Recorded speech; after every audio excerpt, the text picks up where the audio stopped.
दोस्तों, स्वागत है आपका अपने YouTube channel TET and rules में। दोस्तों, आज का टॉपिक बहुत ही इंटरेस्टिंग है। तो उस इंटरेस्टिंग टॉपिक पर चलने से पहले आप चैनल को प्लीज़ सब्सक्राइब कीजिए। आप अगर चैनल देख रहे होंगे तो नीचे सब्सक्राइब का बटन आ रहा होगा दोस्तों, उसको प्रेस करें। ठीक है दोस्तों, तो हम अपने टॉपिक पर चलते हैं।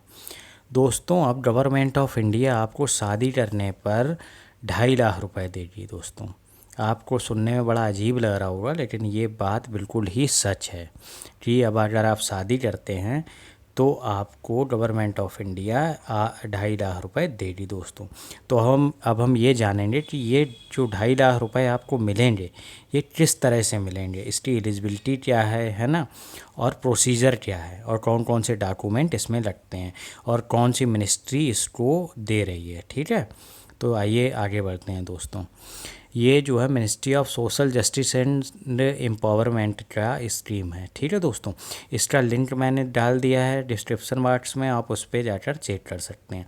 तो इन्होंने एक स्कीम लॉन्च की है ministry of social justice and empowerment ने, कि शादी करने पर जो स्पाउस है, जो कपल है, उसको 2.5 लाख रुपए दिए जाएँ। ठीक है दोस्तों, ये कोई फर्जी स्कीम नहीं है, ये भारत सरकार की स्कीम है। ठीक है, गवर्नमेंट ऑफ इंडिया की। दोस्तों, ठीक है, तो सेंट्रल गवर्नमेंट ने ये डिसाइड किया है कि आपको एक इंसेंटिव दिया जाएगा 2.5 लाख रुपए का। ठीक है दोस्तों, ये 15 लाख वाली बात नहीं हो रही है कि बातें हैं, और बातों का क्या, ये जो है गवर्नमेंट की स्कीम है 2.5 लाख वाली, तो इस पर आप भरोसा कर सकते हैं।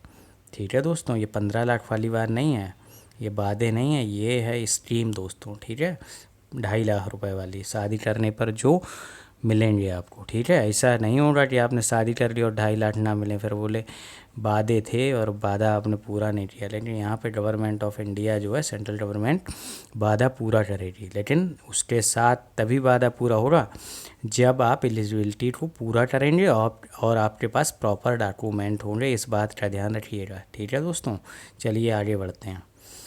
इसमें डॉक्यूमेंट क्या क्या लगेंगे दोस्तों? कास्ट सर्टिफिकेट, ठीक है, ये भी ओरिजिनल चाहिए। मैरिज सर्टिफिकेट, जो आप शादी करेंगे उसमें एक फिर मैरिज सर्टिफिकेट आपका तहसील से, कोर्ट कचहरी कहीं से भी बन जाएगा। आधार कार्ड सभी के पास होता है, अगर नहीं है तो बनवा लीजिए। ज्वाइंट बैंक अकाउंट, मतलब कि स्पाउस का ज्वाइंट बैंक अकाउंट चाहिए। ठीक है, और पैन कार्ड नंबर दोनों का लगेगा इसमें। ठीक है, हस्बैंड और वाइफ का। ठीक है, आगे बढ़ते हैं दोस्तों। ये जो 2.5 लाख रुपए है, ये किस तरह से आपको मिलेगा? इसमें क्या होगा, 1.5 लाख रुपए तो जाएगा आपके ज्वाइंट अकाउंट में, जो स्पाउस के नाम जो ज्वाइंट अकाउंट खोलेगा हस्बैंड वाइफ का, उसमें जाएगा। और 8 लाख रुपए की फिक्स एफडी कर दी जाएगी 3 साल के लिए, जिसमें आपको फ्यूचर बेनिफिट्स भी मिलेंगे। ठीक है दोस्तों, ये एफडी आप 3 साल तो आपको फिक्स डिपॉजिट रखना ही पड़ेगा। ये गवर्नमेंट ऑफ इंडिया का रूल है, ये कोई हम नहीं कह रहे हैं। ठीक है दोस्तों, इसके बाद अब एलिजिबिलिटी देख लेते हैं। ठीक है, कि आपको ये 2.5 लाख रुपया लेने के लिए कौन कौन सी एलिजिबिलिटी पूरी करनी होगी। पहला है कि आपकी जो मैरिज है वो वैलिड होनी चाहिए और रजिस्टर्ड होनी चाहिए हिंदू मैरिज एक्ट 1955। ये वही मतलब हो गया कि मैरिज सर्टिफिकेट की जो बात की थी, वो मैरिज सर्टिफिकेट आपको तभी मिलेगा जब आपकी मैरिज रजिस्टर्ड है। ठीक है दोस्तों, अब दूसरे एलिजिबिलिटी की बात करते हैं कि सेकंड मैरिज अगर आप करते हैं, ठीक है, तो ये इंसेंटिव नहीं मिलेगा। पता चला आप शादी पे शादी किए जा रहे हो, हर शादी में 2.5 लाख रुपया लिए जा रहे हैं, ऐसा नहीं होगा। एक ही शादी में मिलेगा, पहली शादी में। नहीं तो आप इसको प्रोफेशन बना लो कि हर एक शादी कर ली 2.5 लाख ले लिए, फिर दूसरे महीने फिर शादी कर ली, फिर 2.5 लाख रुपये ले लिए, ऐसा नहीं होगा। ठीक है, तो शादी जो है एक ही बार करनी है, तभी ये मिलेगा। और आगे बढ़ते हैं नेक्स्ट एलिजिबिलिटी की तरफ। ये जो बेनिफिट लेने के लिए विद इन 1 ईयर, मतलब जिस तारीख को आपने शादी की उसके 8 साल के अंदर तक आपके लिए ये प्रपोज़ल जो है ओपन रहेगा। आप जो है 8 साल के भीतर ये अप्लाई कर सकते हैं। ठीक है, शादी करने के 8 साल के अंदर तक आप इसके लिए वैलिड हैं। ठीक है, इसको ये प्रपोज़ल आपके लिए ओपन है। ठीक है दोस्तों, 8 साल तक, इसके बाद फिर ये प्रपोज़ल क्लोज हो जाएगा आपके लिए। और आगे बढ़ते हैं। अगर आपने किसी तरह का फैब्रिकेशन किया है ना, फर्जी वाला, और एप्लीकेशन फॉर्म भरने में फर्जी कुछ लगा दिया, तो अथॉरिटी क्या ले रही, एक्शन ले रही है आपके खिलाफ, जो लॉ में जो लिखा होगा एक्शन वो लिया जाएगा। इसलिए कोई फैब्रिकेशन नहीं होना चाहिए, ठीक है, जो है ओरिजिनल होना चाहिए। अब जो लास्ट में एलिजिबिलिटी की बात कर रहे हैं वो बहुत ही ज़्यादा ज़रूरी है, ठीक है दोस्तों, उस पर विशेष ध्यान दीजिए कि वन ऑफ द स्पाउस, मतलब कि जो हस्बैंड वाइफ हैं उनमें से एक जो है जनरल कास्ट का होना चाहिए और एक जो है शेड्यूल कास्ट का होना चाहिए, ठीक है। दो में से एक कोई शेड्यूल कास्ट हो, एक जनरल कास्ट हो।